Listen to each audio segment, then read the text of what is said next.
you when you do matter again? Mommy is in a school fees soon. It's in a school fees. Yeah, ma. Manager, la ma principal na jama. I didn't down on by here. I'm more than we take your man up. She doesn't in here. I didn't say so. And I will be so all the water. Tell you, ma, who am I? But I'm doing my dog. Again, I go with him by him. By the looking at movie. Say, I'm going to take your gun show gun. In the Kwase, I want you.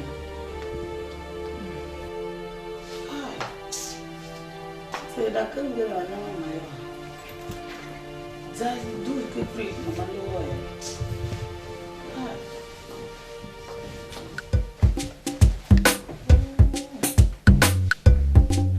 My cat, I need to own a man. Too many look television. So, television, we're not going to do. Press a pencil. No, yeah. So, tell me then. So, call Kwase. So, me and the Hidean by a war. We only am among Bahama and year. While I'm there, I will put that on. I never go my die. While only the Muppet. I'm so fishy. Why you far? While Mumba and fishing. So, washing. No one, my love, and she Sinaya, coconut. How more you heard? I know we can be against your second as a worker. What did back payment to fish? So, Bamuka. I do come. My son back like only choice. I should call Macanta Tavern. Cassie be teacher. Sit that man. C'est non very makanta hatindi. Chachu mbebe heko assembly. Nyaka ki vaya. Sine ne kan ma ki vanga magana cover. Hidene hidejimi. Now somebody there na hayo. Makata uzanga menga. Kako alambiro umeme toa kiu ya kwa nangu gane secretary. So principal one ka hapelaga. Mukmanji manda tumatumaga. Barulu walo na ha tagu. Ba yango ya wa ba sa hin.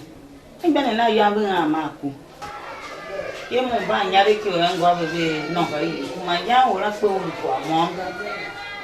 Na ya no bu. On lu wasidi komla. Mo lu deni sha ko nyare na pa. Ngwe fa huaga. Tanenge. Ngwe kun tonene ntuma ne ka mojene. Ngwe ogene ngu mapo na wasenbe. Menega hamba ye banga. Na ba kwa mero ngira mzangle we shimo wo shimama na mungu tsunga ngwa ko bijira ka kam ka jema ngu be on mupa ngu tiwo makanga shinkana ayega minna yiwasa ningi shamba ye ba be he makanta he be zo certificates be ayega principal ka bolu tiwo ye bakada ko sebele moka wo waze mati umba yemba ya atom je gande ama shindi vile kan so wupa kumungu wa vile Choughul kwa ngega ngwa aiki kabdo shawo nandi yo iki nasto hawuzuma salamo kamba kwasika lamune mnongwe wazavu chingana antam mmoja mbondangu kana mmoja mazonya kana wa iki bendo nyaga maga bendo nyaga wala segea kile do yega no faz do jawo mo uso gunguna mo uwe kwa wewe sile azatu kwa mnegisha chika na hanga principal mo kwa mbe iwe shembe shama ngwa ya kolu wana na klangu tunwa ameshe kwaga na moya mba iwe Kwase Choughul kwa hembi na alo woso wase moyo wase alo woso gaya ulaka chila Mungu Kwase Kristo mufacho unayo ya hiyo me No more clown girl wasn't. Nana logo, be ya be him a grant I have a look back. She can chill away and be that one. Mopanzoaga. Yeah, Mama Patio, now your yammy or Nigimo, Yawan Saku go. I'm Mama Zakia, more kind of hand, Jimbe, away that to mania. Kuno. I shall go. Do. Sashi Gene. What's in the go? Zakritu certificate number my own. I'm not quite exactly. Where she is away with a coho.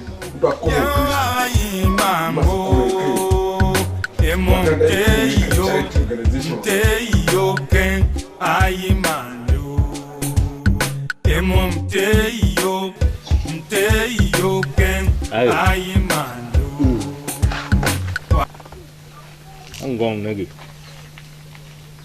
You can have fun in the Balawu. Bumogan walk. Oh, you. Well, she may be you. Makai can be king anymore. But she will wish me to you also. To wish him as he didn't you. To be she must have come and gone. Over on the qua. Go, come me, pa.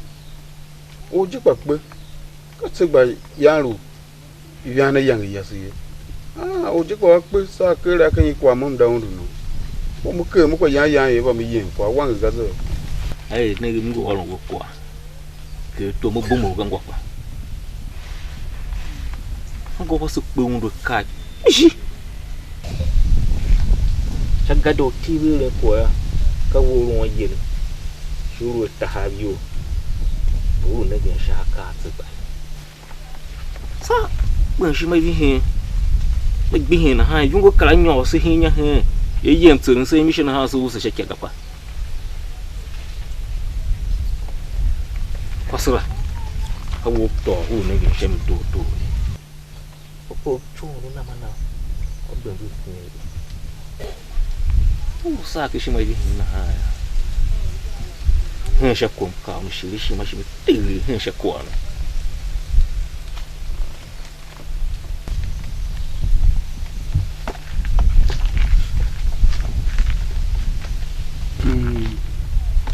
What for? I'm what? Nanka Musham.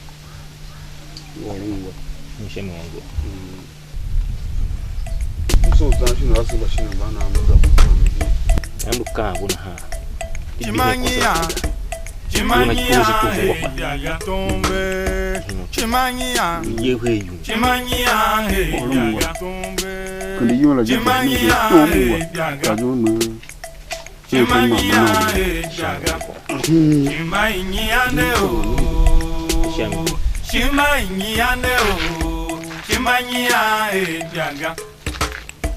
Chimania,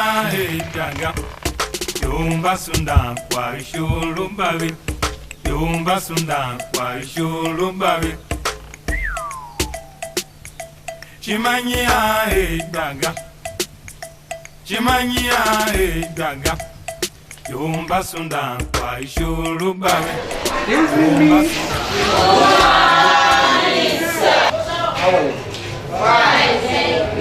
Sit down.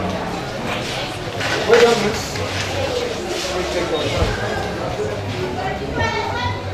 My mission is simple.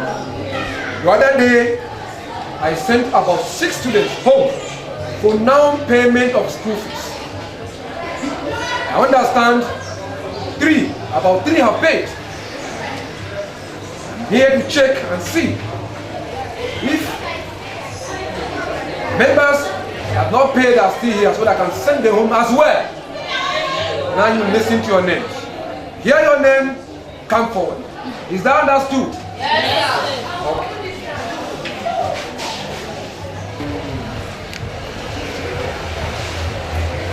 Angela. Better. John. Aka. Better. Igbayima. Seba. Come forward. forward.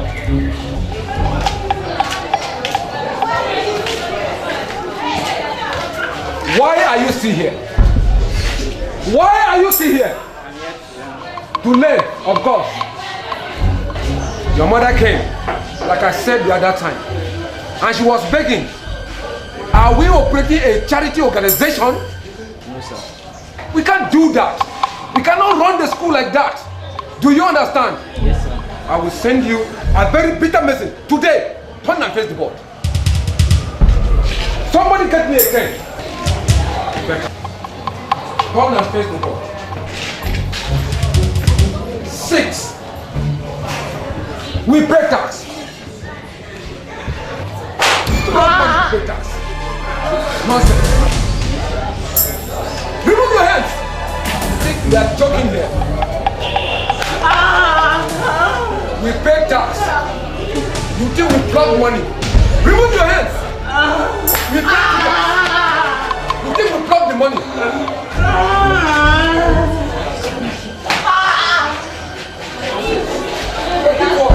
Why have you removed your hands?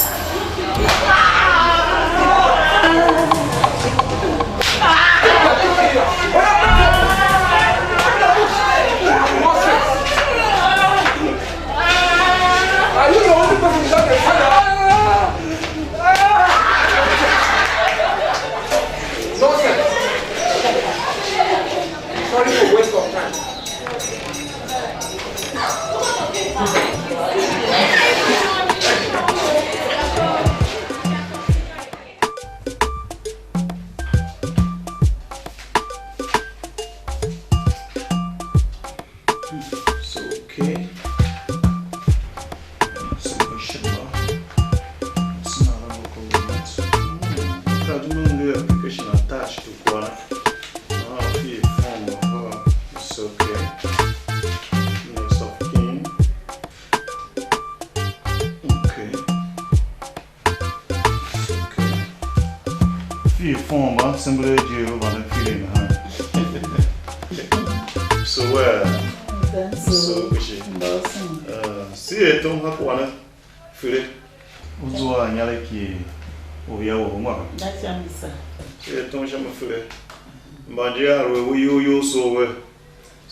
I used to see that guy.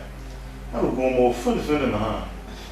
And yeah, Younger, office na tindi very shop Abuja. The young my younger, okay, the accident man with some bookshop we are here now, but I think my green in Haggis make. Okay, oh, you're working on Shimiz. Mumbo.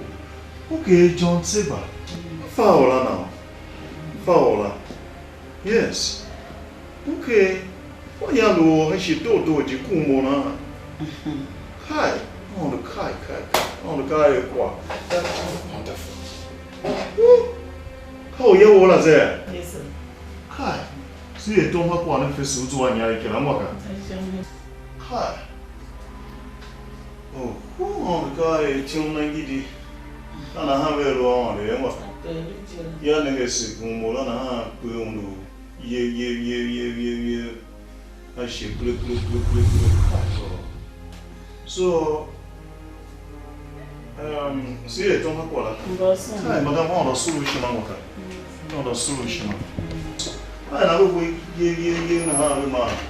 1 hour of a man, maybe possible to a now. Madam. Hey, wait, no more on them big or no. All upon okay, we am my most of my in so, for hallelujah.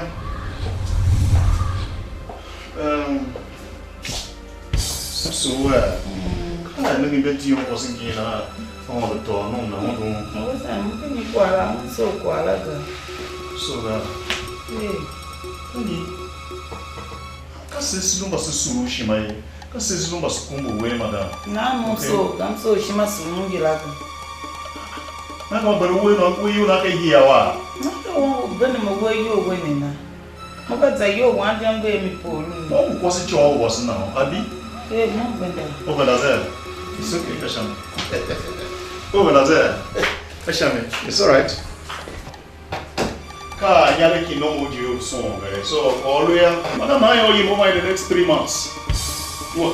How can I tell you when it's hey?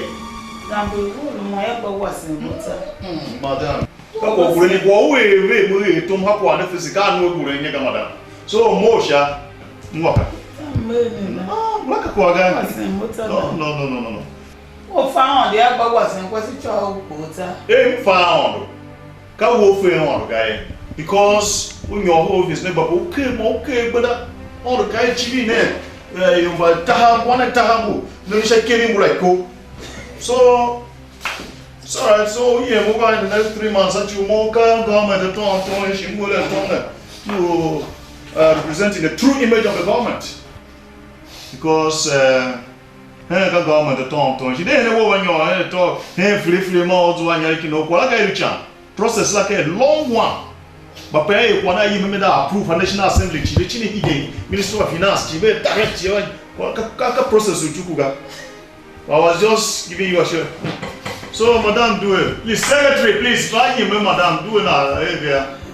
Again, back in the next 3 months, Madam. Thank you very much. So, back in the call, you will hear, now, pushing your you know, we're going to do that, do you do what?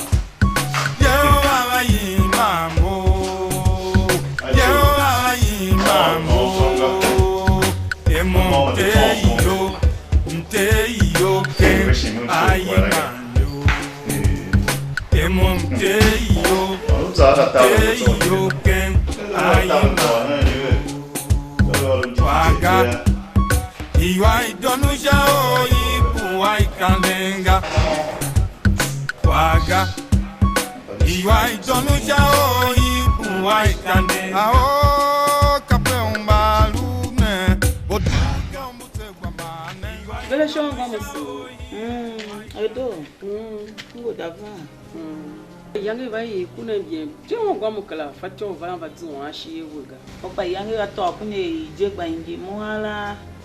Ti ma pa ye chiri. Ka wan gbanu no mo kiri ku ye sante. Ya da va ha go pa bine me mo nzaja office de kwa me wo ne am ma nzaja office wo ye wa me. Ma be kala me gbenda ma nze ko pension. Opa mo ha. Le son ma bi shiri di na de ma. Yem shimi Binama phone, me mon fee. Mon video monza. Do a yan of the son I say phone, ya. What I didn't me jail no more, the kind of man doing 2 months. Then yellow phone, ya. Bandama, Gamamio. The red or in jail. Oh, mother, here he billing qua. Here, I want behind to Avena. Now I say, my Zulu, and Jay was a man, no. Wish you name, Gonyaro, or Yawan. Oh, who can you deny? Yo ba kwa yo to. Bi ko go tele pe Nigeria tazane.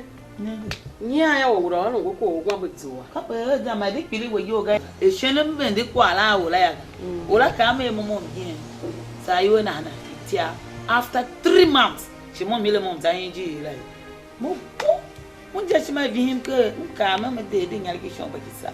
Mo yi de Monica kwanzo na hin pe da mo lo. Aba le pili di yo je ne. On gone ha mo yangala pa ya mo lo kwa. Di lu mu ga sam di lu mu ga ngwaka. Ah do go ngu hiri. Apelu. Ah do go ngu hiri, ah do go ni kelo gbenda. Ngwa mo lo ya ga. Yo ma de ka wi pili yo di do. Ne ge wo ngu kwa ki oso. Une pa. Na lu ngu da zane wo la shi nga ha ngu zane ho office la dan dan sha ko. Wo bo wo unu gwa so ya sa wo da unu da wo ko gwa bezuwa. Di lu mu ne ko alaga. Ele he ga unu temu office la na ha ka di gwe te unu eton office la na ha ga sa office la ga ngwa mo aluga ada wa ko gwa bezu wala cha Ma ga na mo de shi mai lun ke je ka ko jumai ki kwa kana ha ja o manara ro mo ha shi bili mo yo na on go ku kwa cha na ku kimbi no no so aho ka pensha wono lune bodu jombu te gwa mane Iwa idondu shao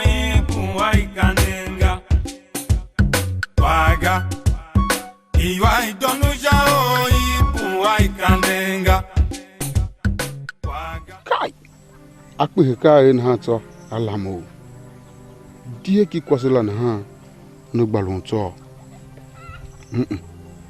shanje ti yo kan ye ka nigin shako wango nai mem gakpa unu fatio nigin shawere shiga e mo kirikine nuru akpe ga yo Kwase ba ye inyare mahama kwachi ka o nigin shami shemi yo were shi na ha akende hinya na ha olo to gbanzure mi kai anyi o moto buda ya shatumbu hama kwa yima tumbu Iza tengba jagbaru o Alove Kwase na kapo Iza tengba jagbaru o Alove Kwase na kapo Wane chamba o Aye Ichani Kwase Choughul Aye Ichani Kwase Choughul Tambio ya bayi kula je atile nga bayi bla kwa hidden bakenya for school fees ana faya mama ba kama mama wala kwa shami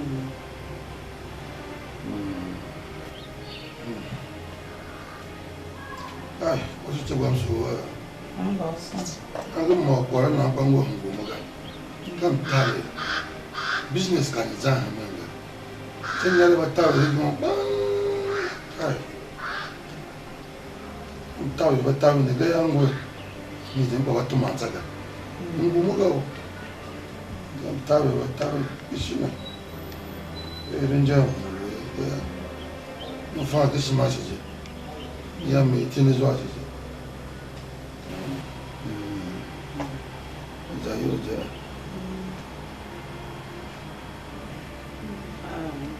one family car be ma ko ce ba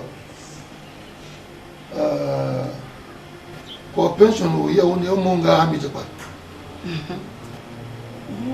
mo yange mo ba office na we were kalmo gbendan je shi pension board am the song yang yi la je ben na fon mi mo ba fi mo mi mo zan mi le shen zan mi pa kala wo fa ti o na e mo wa loga mi na wo loga ai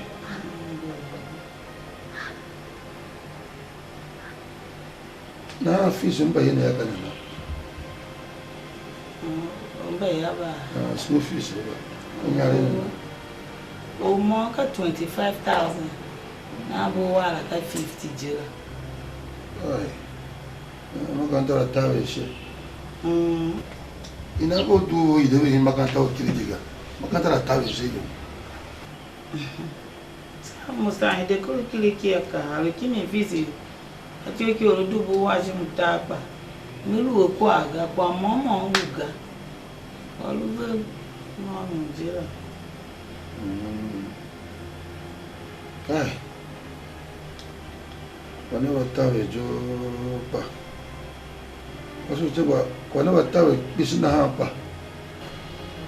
Yambe tinga na ko mu daga me kanu wa. Mu ke tuna frefe. This one me jama taking me yira wa. Jo anya je me yira frefe je. Manno Sumi. Usa kwa sumba ya. Aye. Ichani Kwase Choughul. Aye. Ichani Kwase Choughul. Tiba, kuma nyara joko. Ka ko mi ya jaga. Wada mga ya jaga. Tiba ko mo ko ko tamba ya. Mango bongo pension numbo.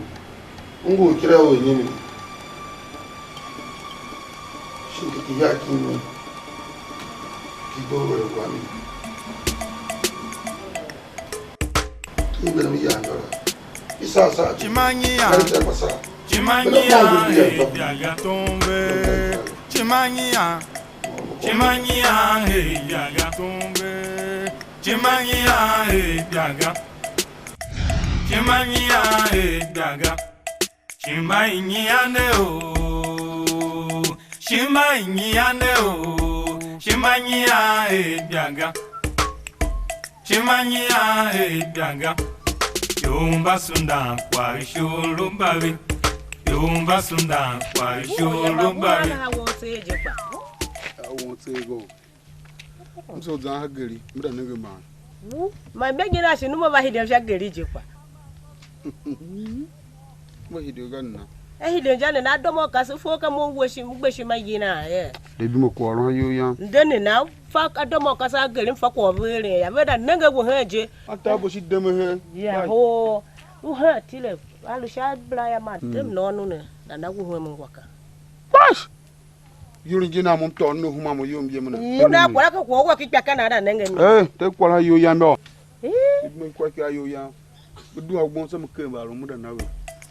I want to call you, honey. I'll call up a do her now for paying. Aren't you? Chimania. Aren't you? Chimania e daga tombe. What you nigga? Chimania. Chimania e daga tombe. Where you help?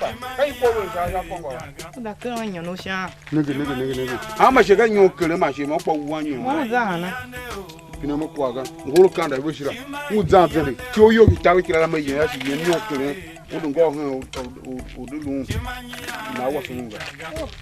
Yumba sunda kwa shulu babi. Yumba sunda kwa shulu babi. The cousin where you were. Wake up while you were a Chimania e daga. Chimania e daga.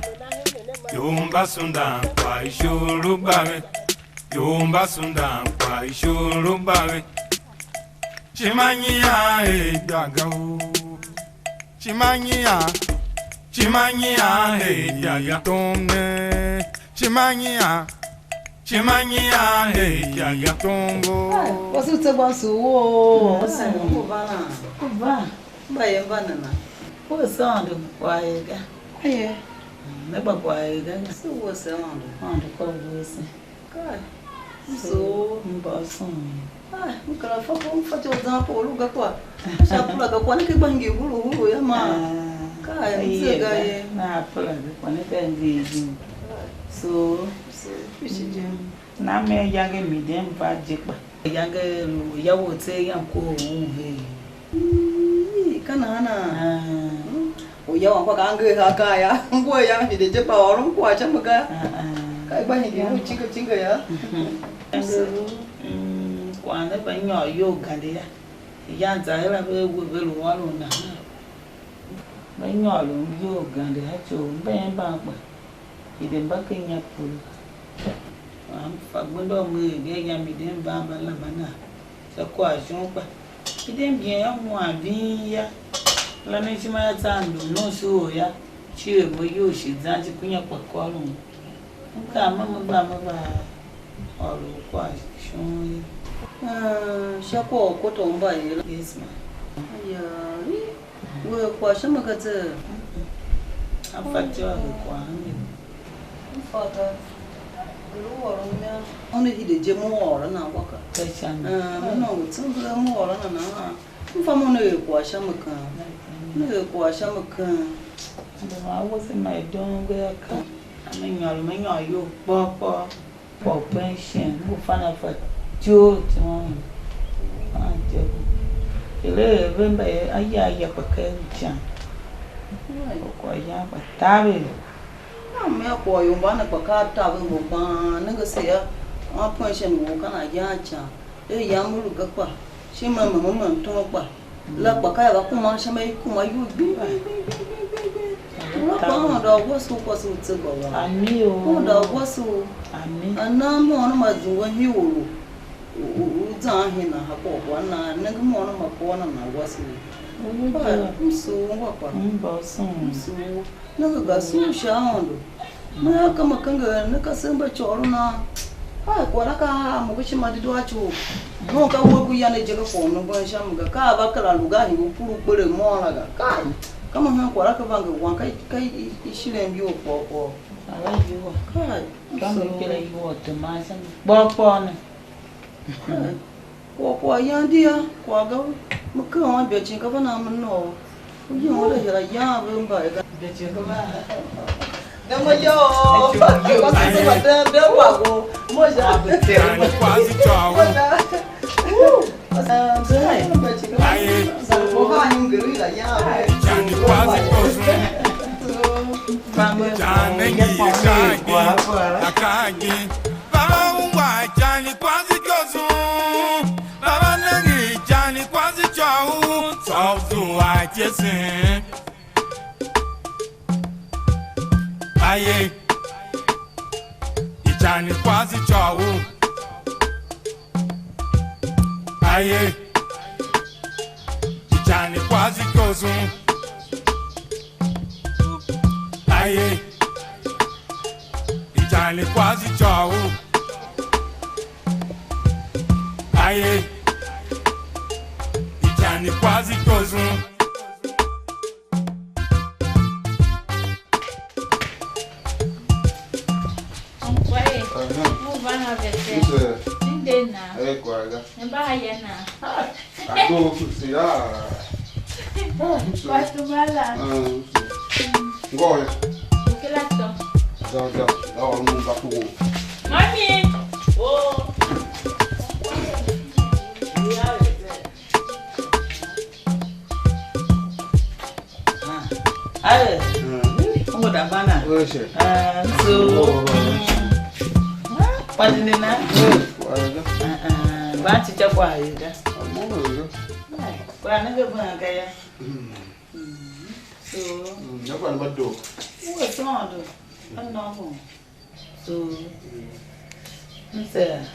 Yes, mommy. Na mo da yo ko wo kwa yanga. Ri je mo ba ngo ka. So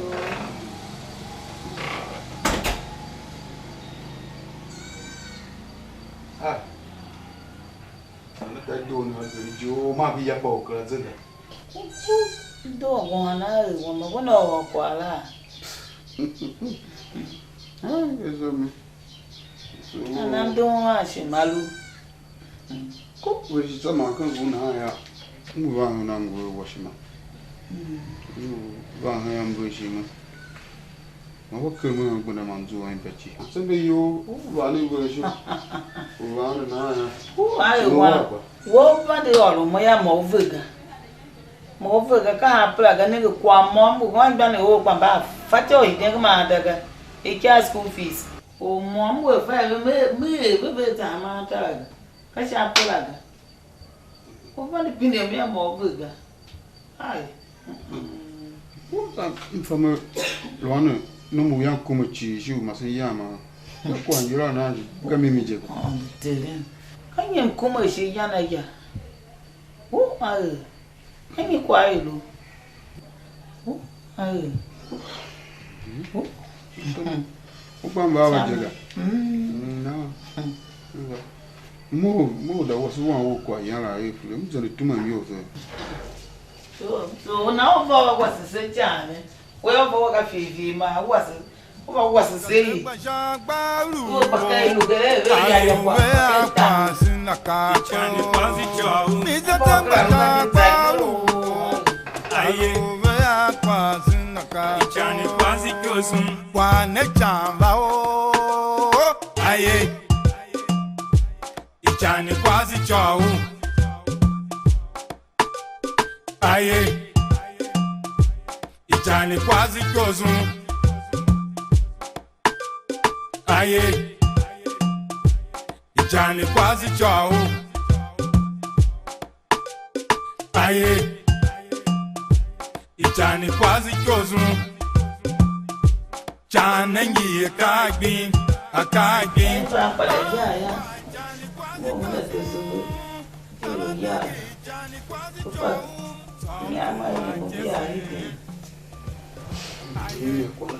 como ya Johnny Kwase Choughul.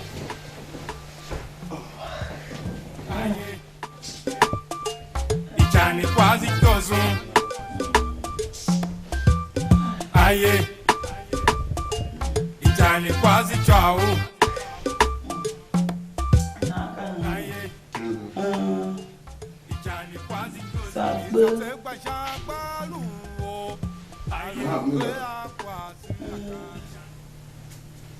Nana.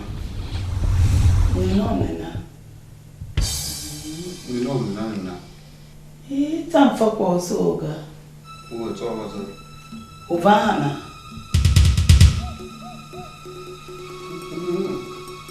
You know, who wish one more time? He now from the white baby, my battalion.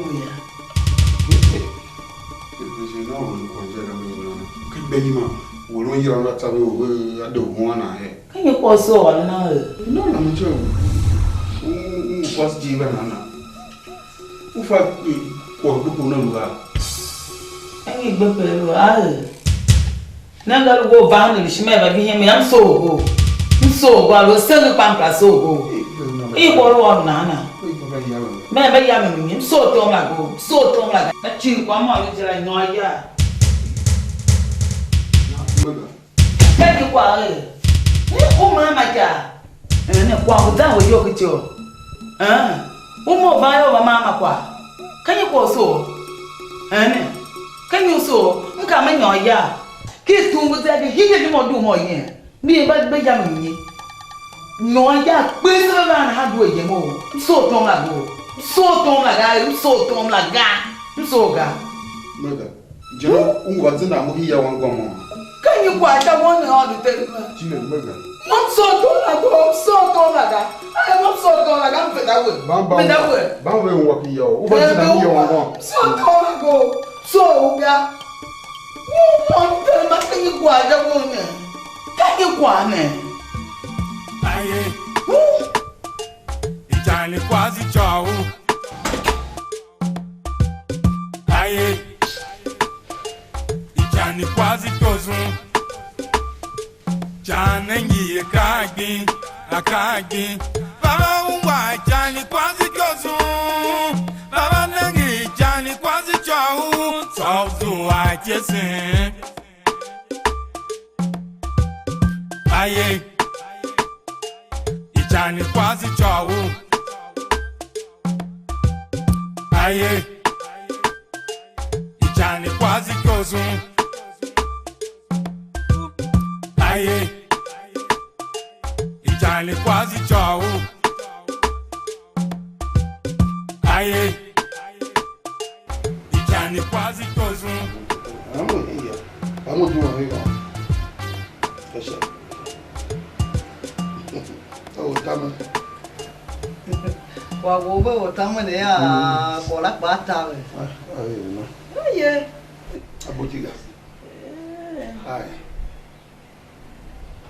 Oh, you want? What's all silver? Never go.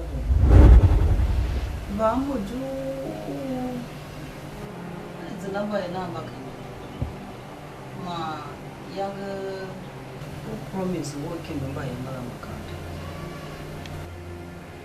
No, I'm so mamma where. What am I away? Quash.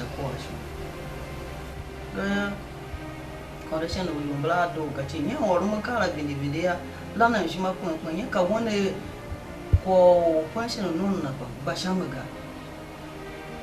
Nah, why, yeah, you could do a in the channel with Yahia. Why, show me Zambu? Go for the do it business by the time. Go for the door. Business can you done, can you ever kick her? Oh, fuck. Master working on one catch my Utah. Kigapa, Nagama Kotana, Kapo Zaganaga. Mono go look for Kanga Mono. Young boy till it's all. Nah, more will come my Walama, what business is. Alaga Kuala Mana and your business. Nah, more will question my what don't Maggie. Say by up to me, and young. She wouldn't know Mamma Yak was not. Couple for the door. Oh, you want to enjoy Tilba Momo. Tilba young woman in the car and will wood. And get a Kwase Naga. Moka your promise working by Madame Mluarum. Na ya promise Kwase kan jo. Kwase tse gbanye van Kwase morona. Me nyare kika. Wosu ka otire gyo hati ona yeze. Yero ndoze. Uko Kwase ngo ma ngita. Ika yowe. Mungu kwala ma hingi kya yanga. Ngo no ba wo hingi ko wo. Uwanyi oshimaya kachila nde. Naka wanyar usuto si ya kwa iya. Usum tom na ko tsiba ile. Ka kwa mo no aga o ya wa. Mo ya ko never mi worun kwa ne ya ka ko ya mo promise. Wasara ti a never mi worun kwa ne. Ha mi aro ko fa kwa to ya buda di to ndo ha. Ya nyare kiga. Wo ro nyara yanga na ko tsiba. Mo wo nyare ga. Ko ko ka manga. Hello.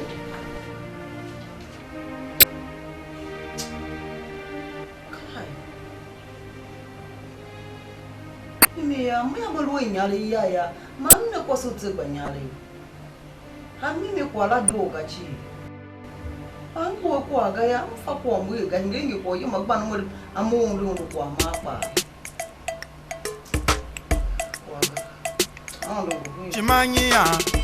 Chimanyia he jaga tombe Chimanyia he jaga tombe Chimanyia he jaga Chimanyia he jaga Oyanda lubu nigga mona ha Kwase wan gon bulu yanda dindam e kan yi wa sha mo bien kra hiya wan gon kapambe na ya kan mu bono no jene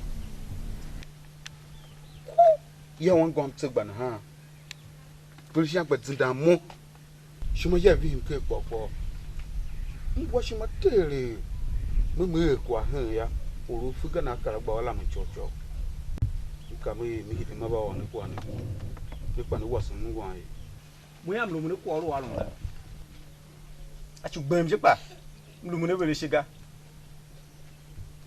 a chu shie no wa go se tegba lo mo ma je pa ya wo re so wa sha gari pelu la ya na gbelu wa lo ame ihu na wona sha ske na ha ami akwa lo je pa ngo mi ye ga yese je mlo mo na ga ayo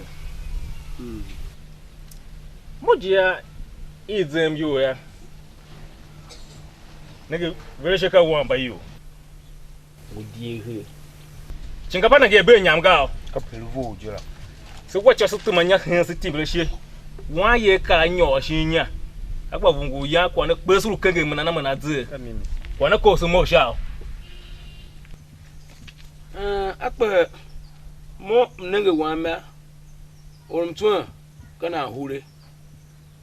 Na kwa we ka jiri ka kwa so gbakande yo mbla na hanga ka yo yase o wase ne kwa mo ya namba la me mu bi yo la ne me ne lo wele kwa na hayo gadi ya talu inge krango e ka ongi shega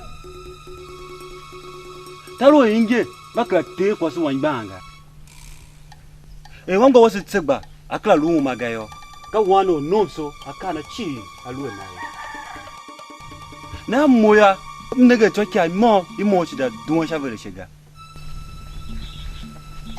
ashi sote po kala sote ne mo kapa ne ron kun vulunge jene ne ben takada ne pata ma kwasho kai gombe ya mo ka mo patakada hanamga ulama je kwa kamla ko ora ka nonsense Tipiti kwa je, kwa ka tipiti kwa. Papash.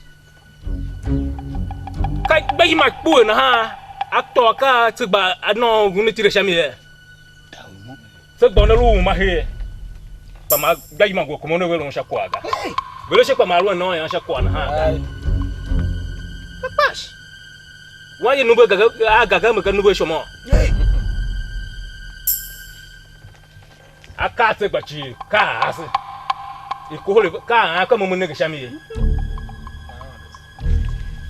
ihi won wan he gon ko na won da chimi ka he ruhe na ha shi ka won na wo fon jakpa ka se shi ro se yi won bla ka chi ka mi uru be yi mo no ko ma tam no kwa ka bugi ye jira be yi ma ko ma tam no kwa bugi ye kwa jira mo pa gugula mo hunda Memka. Hey. Na kwe de tane shagiri. Data nigga ne ko be she ru la tito. Baka ne. Be she go agbegbi hin won ha ga. Chimanyia hey daga tombe. Chimanyia hey daga tombe. Omo no yere so atene la me cho me gana ba ro ke mo yen. Kan you wanna ji kwa nana? E ko so te jam so nwa pa ga. Te ko so te so ga yen kwa na ga. Kai. Me se me pino kwa. Well to ko lu ya se ru we ke heme. Na ho e we na. Ma ka ba yi ma tse ya lu tse ba ye. Ai na be yange u ba zida ye hi ya hene. Be ru yo ngo wasa. Mon zida ye hi ya hene. Ya na ka ya woni. Ka yo en ba woni. Ka she no so la ni yo he. Alo to to pa ni kuma gweje bu. Pa gbodo ye ya bala ya on ni yo ga. Ngura ya on ni yo ga. Hey here. Dey here. O fa se tini o ti o jiri ya. Ka pe gbo pe kwa lu jera. Yes. Na ka moga. Ka moga. Yes. In fact, de ka ke kunyo on bia wo no pe ri shinyala. Ma she mi Kwase Kristo ya. Ya ma mti ne dira ne kwa. Vereje, na shige zina woni na. Na zina pa me zina. Vereje. Zina pa me zina. O fa ko lu ere la pa. Mfa. O fa ko lu ere la pa. Mfa. Vereje. Wa mza wa za yoro. Hai. Kan yi bata na hana. Mo ba ya hangi na so go. Kwase bata mama la ma yo. Ya na ba yo push na mo so yi go. Memga ayere. Mo mi ya ma sha o. O ganga na bata ma ba chugu da ki mo gunu me kwa. Mo ganga na ma mta ne kwa. Vereje ma de lu to. Nege ni mo.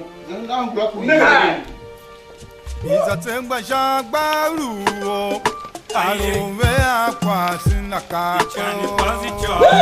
Ai ya ton. Ah mi pe kon yam je pa lo ba Kristo be to ye. Anja won ya ne ba he ga ye yi ga. Wish. Aye. Jani Kwase Choughul. Mana pa ko jana Choughul na ama. Na ma na jana ba yo ka ma ba. Finish na ba. Ni ja on down wa. Aye. Jani Kwase Choughul. Angu da bana. So wango. So pa ne na wango. Kwa do boye. So Kwase on. ko bosi. Makalo banem zo ba shahu da henga. Sabe. Makan ye ba bulu to ha ye men. Ba to ha ye menga. Ba to ha ye men ha go. Ah fa kwa e be bulu to ha ye. Nanga. Be ba do he ya ka kya jako. O gane ne o yele ne on to. Ah. Matala henge na hapa shikana na ere Ka wona fe magana ba ye kya jako momom to mataka wanga momom buja. e jako yin. Wo tala henge na hapa shaba ere bi mo kira bu mo to. Jani Kwase Choughul. Da wa to manya. Wish. Aye. Mama moye sa tonya. Sa tonya kom je pa mo pe ko je pa. Be ba he ga ba Kristo we to yi. Na di lu pa ga ngwa, di lu mo kwa ala ga. Ngwa mo alo de. Maka kwa wa la. Titile ba bonga sani bonga ngwa. Na ha mega. Tile ya, ti ada ya dia kana alu emini. Chagide yangu no. Ola yange chagide yama hama kwa chi. Wa chebi lo yana. Ka chi la ga. Ashima be lo pene ba buma he. Ka chi la ngwa. Ish. Di lu mo kwa ala ga o. Maka Lu mo ka wo fe. mama ola, mo wa mi shitile. Moga. Di lu mo ba ga ngwa. Di lu mo ga.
Anduwa. Mimi ngole shi amshoba. Moya mukwasi Choughul bo. Msema mwasi kini kani chi mambeke miani satanga mbeke ga chi Nizatengwa jagwa luo aye ya Kwase naka ichani Kwase kyosun kwane chamba o aye ichani Kwase Choughul aye ichani Kwase Apo na kapinye kola luvo je mu ngalo walo. Vule shinye la nyate. Lam chabaga. Vule shinye zindase hiyo wango wasiba. Sha. Chante da mukimo ya gwene. Wen ya van de walo se. Na isi so kunya ya se de yave. Oh, hey, see this one yoy.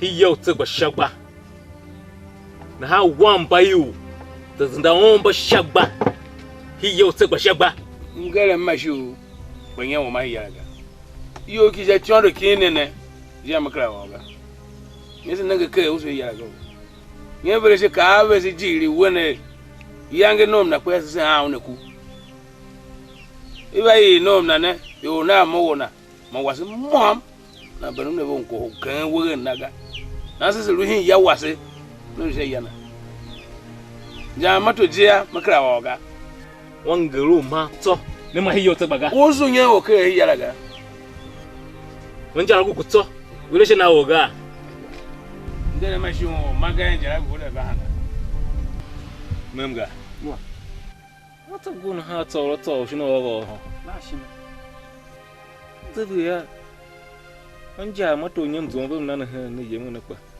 ko nyaro ba yata tiga ya bulu ko ho she chuku ni bebe we ya bo nyam tom na sabu wana ha mu na zo mi hidemi mi ba yata tiga ma kwa we kula jia kachanga la paga buri shingu hagari ba tun wai bomba hin ya su ko wai bomba su ha nyare kila si de nyare kila wa jia kachanga we je ka mai ba ma su kwa mai ba kwa ba nana to iba su la amma ja wai bomba na nja mato ya se hide ya vele se wongo yolo ngo Kwase usida ero ne ka won te ebe se atule na nyano go kpu ma du ku ka pe ru nyebunu adon no kpla na ha ro wa hit se ba he pa we je ve yoga akọ nko na ku sha vandi indivindi iru won ha ka yola tse pa ga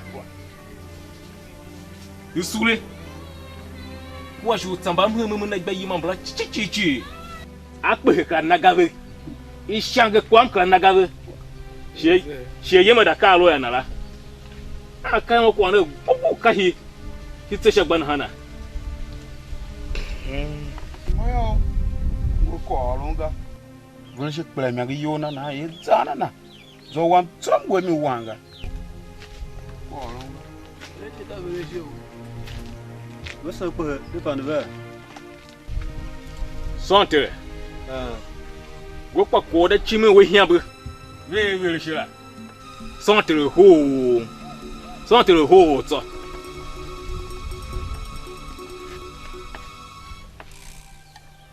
mata mo mene na mu ka we me ho aho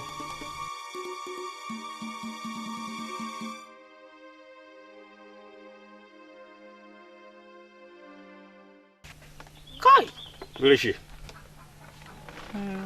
Shaba yo la kwa Baba menyi ma nege muka ukpe wo kusu shomwe yesiga upa chacho kwa mure Baba menyi yaga kodo tuma sha toto tumbu ye to shin chu zu apa yelen chuga ma nege uva ya yona va shira jongo kini ne wen ha muka Negi kwa mele. Mbam ju ka pe kam te majene. E ya tse gba pe ibe ba ko su heje. Wo po tu e kan den yiwa ka po da kem. U za za chi he po ha she po kra negen wo ga. Zebe kam tidi wo we da duo shawe. Ba u zin da we. Aba zinda uno. Ko nom zindive. Ba me da duo sha mo hela, e me da duo hela kpalu kyanya. E mom na nyare. Na mama mgu kwaga. Shimgu kwaga mimi ne mtie meneka kwa mom mgu emiga. Nga oza so ahigen kamba yemba kinya. E hide kuma hada kamba yemba hide kuma hada. Ya ndo kwaga. E molave. Ayo ya nyanda duo hamo ya ye on ton. Alo yona hido no lo ko gan ya. Ya le ke on ton, jam vinda na yi. Na kanyi kwa mele. Ka kwa yana da duo hemo jene mzinda ega. Alwe una ka una to ya. Ai kwa bushin. Kana zana duwa bibiro shi ne te abe vangali mi lapa kana kra faiga. E bibiro shi ne ne. Yange yuda luemba ya. O ugan la e kwase ka pe. Shi ugan la pato. Ka pe shi ugan la pato zan ja balu yuda. Mas malene malami pa e. Na ha alwe ka won to ya wa bu shami kanyi. Yele ni ti iza volo ko bibiro ye na ha ko aka hamiga gado ti wango kana gbo ko to ka na no nege shami na ha lo e ka wonu ne to ya kanyi ko abo ere mo e une tonga mi pa malu me le tonga baba sa kyonya ma e une to yi fa jolo munga le je ne mu ka ba gbi ya bi shi gbere gba mi o ko mimi but the people do you so car we have very mo za di do ba mo ka e nye mo pe hem ka na ha ka pe shi no ka jira I vola wa sule ma ha ma kwa chichi utambra kwa mgo puru za ya utse gba won go gba mgo va shange kwesta gba sa amoga mgo va ka o ma wa amla gango ne Auma wamla ga. Ele vaji. Wamalu manje kwa zanjo. Ele vaji akavana va. Ngo vaga. Akwa ga. Ngo vaga. Akwa ga. Kwa na gbongo na.